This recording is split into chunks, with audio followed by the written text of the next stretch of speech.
Today, we're going to talk about something that almost nobody says out loud. Not your children, not your friends, not even your doctor.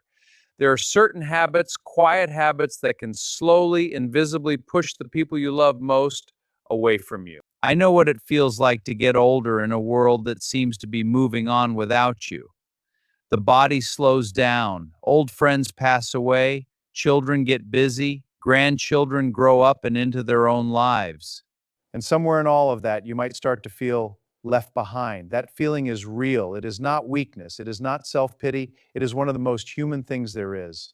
Here's what I've learned after years talking with seniors, families, and caregivers. Most of the distance that grows between older people and the ones they love is not about love at all. It's about habits, patterns we fall into without realizing it. Small behaviors that feel normal to us but feel heavy to the people around us. And here's the beautiful truth: habits can be changed. You are not too old to grow, you're not too set in your ways to shift. And the fact that you're here watching this tells me something important about you. You still care. That is everything. So let's begin. 10 habits. I want you to listen with an open heart, not with guilt, but with curiosity. Ask yourself gently, do I recognize any of these in myself? Subscribe to this channel and share this video to someone who should watch it. Habit number 1, turning every conversation into a complaint. Let me paint you a picture. Imagine your neighbor Margaret, sweet woman, good heart. But every single time you run into her, and I mean every single time, it starts the same way. Oh, my knee is killing me. The weather is awful. Did you see what they're charging for eggs now?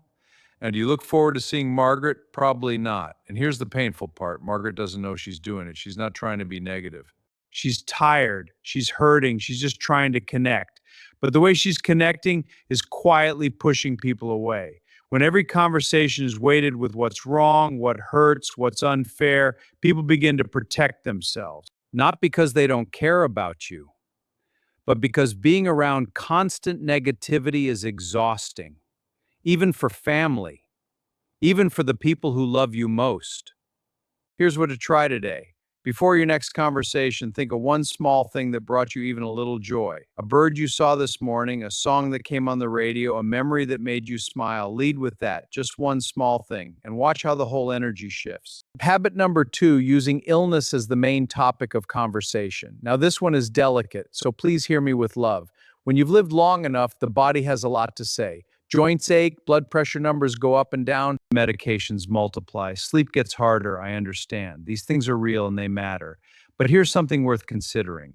When health becomes the only thing you talk about, the main event of every visit, every phone call, every dinner, something shifts in the people around you. They start to feel helpless. They feel guilty when they're healthy. They don't know what to say. And slowly, without meaning to, they start to dread the conversation before it even begins. One woman I heard about, a grandmother named Andrew, visit every week. They'd bake together, watch old films, laugh.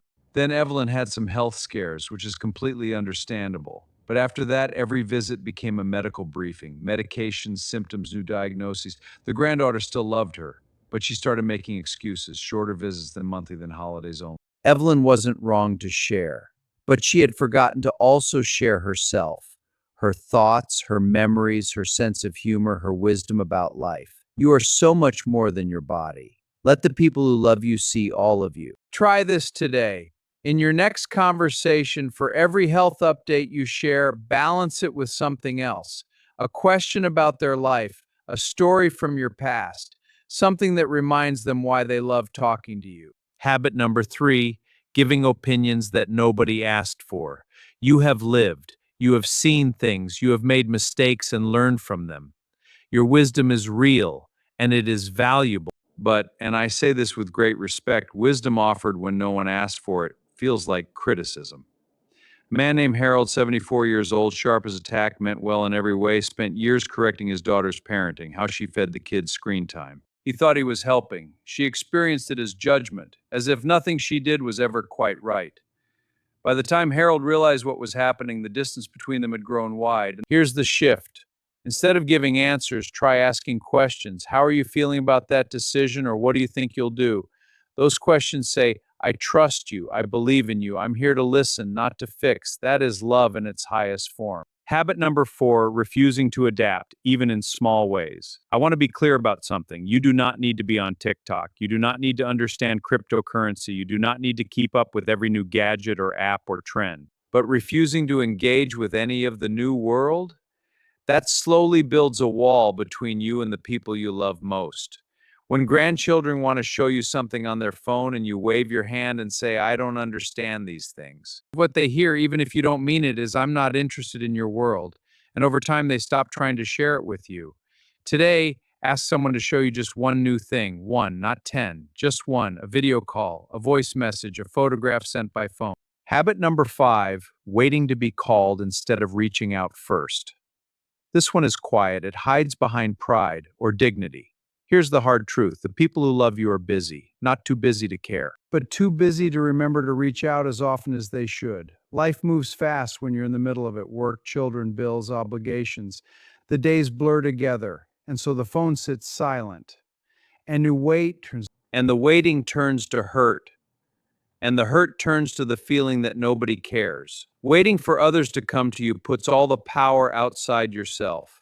And when they don't come, it confirms a story that might not even be true. What if you change the story? Call first. Not with needs, not with complaints, just to say, I was thinking about you today.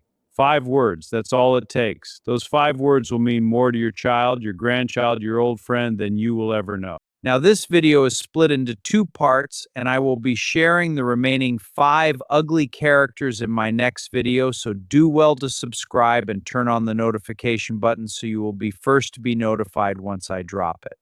Drop your comments and questions in the comments section. I personally reply to every comment. Take a step today to change your habits, and I will see you in my next video. Thank you for watching.